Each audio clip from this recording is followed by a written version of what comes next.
Once, in the small space of a dream, there was a city that loved the existence of art and reminiscence.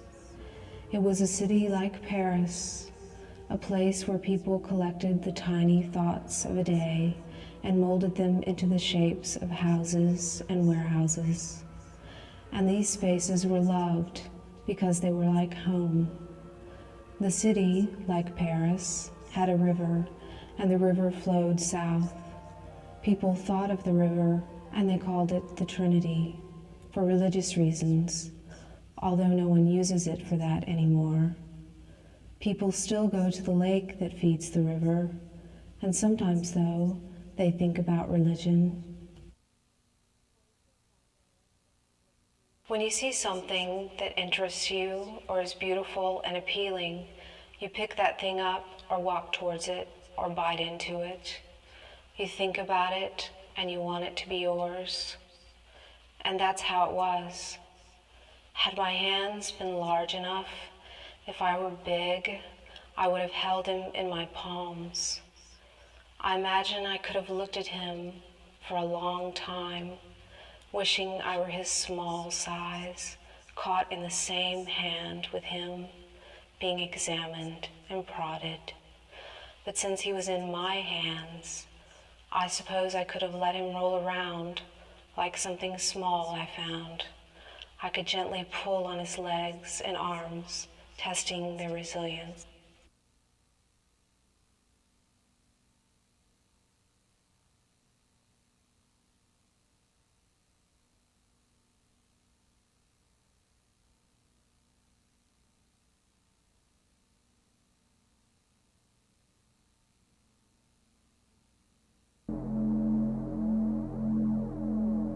Some of us possess an extra sensitivity to words.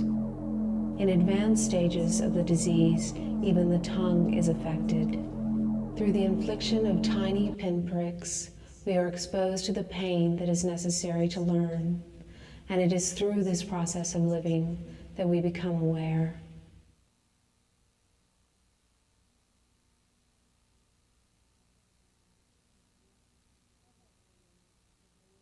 Several times, Dean attempted to be born again, but with each rebirth, he fell sinking into a state of further petrification. Eventually, his heart had become solid, like the limestone lake bed beneath him, unmovable, containing a permanent record of the paths of those things extinct.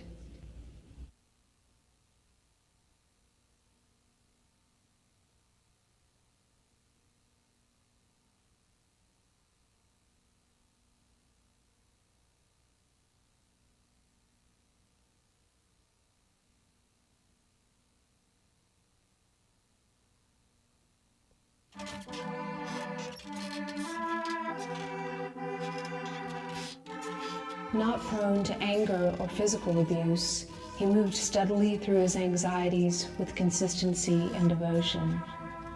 Dean was a fishing man, and I disliked the sport of fishing, resenting his escape to the water, another plane on which he levitated, disconnected from the one containing me. I was the observer stuck in his daily movements, like the spiraling catfish caught, swimming inward, but never reaching a center. The work of fishing requires little thought, allowing me the luxury of daydreams about nothing in particular but pleasant thoughts about things in general.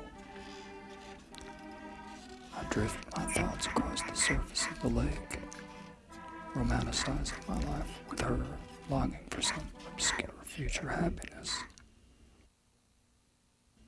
and understanding that somewhere on the island of possibilities such a happy time exists, dormant in its shell.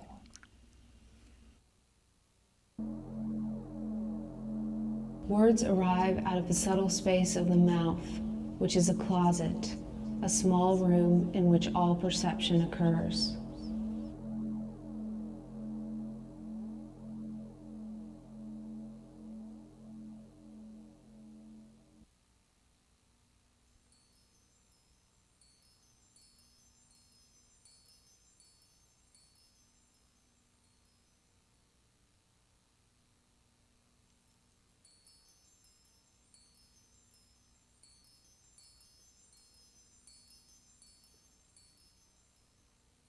days linger and the sport of fishing becomes the repetitive work of my hands. My fishing line issues from the lines in my hands, and see how the line leads into the knots and the hooks, and the hooks sink into the bait of hearts and livers. The baited hooks are enveloped by the mouths of fish, and the fish are suspended by water, and my thoughts suspend water. Gina, tell me your thoughts, the ones that exist day after day, like the borders of countries.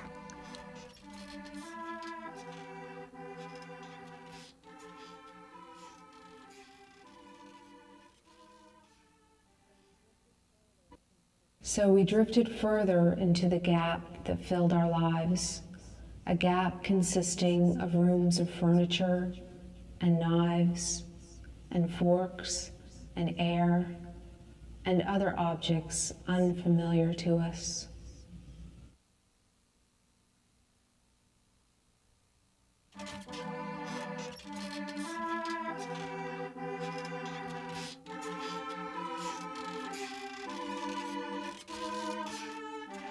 He baited hooks with the finest quality hearts and livers to attract better lake-dwelling creatures, except snapping turtles, their heads being cut off to discourage them from coming back.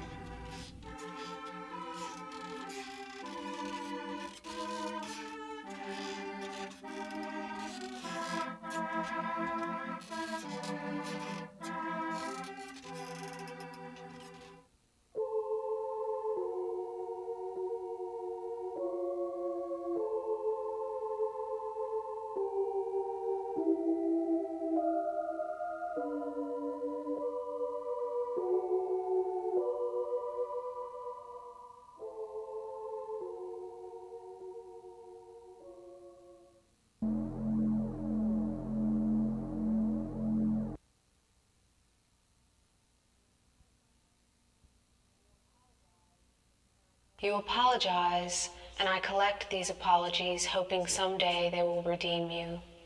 You allow everything to engage you, people, places, and objects. You store, attempting to draw from their existence. Don't you realize, even in your insanity, that life is moving? The sink is broken, the garbage needs to be taken out, and the cat needs to be fed.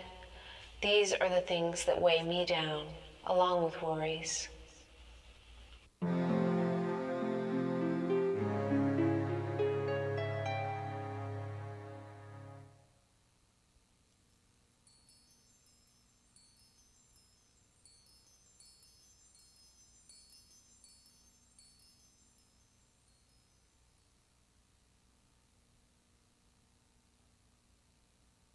Gina, sinking to the bottom of a warm pool, the bricks of self-absorbed limitation tied to her feet, breathing water, peaceful, except for the faint rattling of a man inspired by drowning.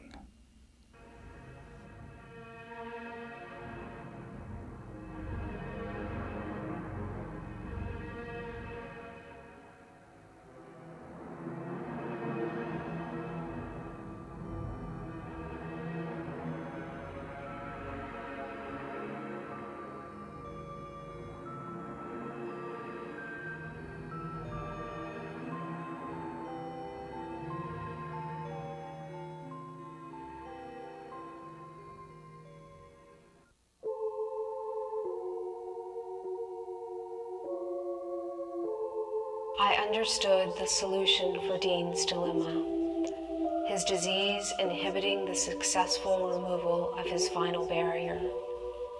Dean was stuck on a plateau somewhere between heaven and earth, and all he required was a slight push towards one or the other.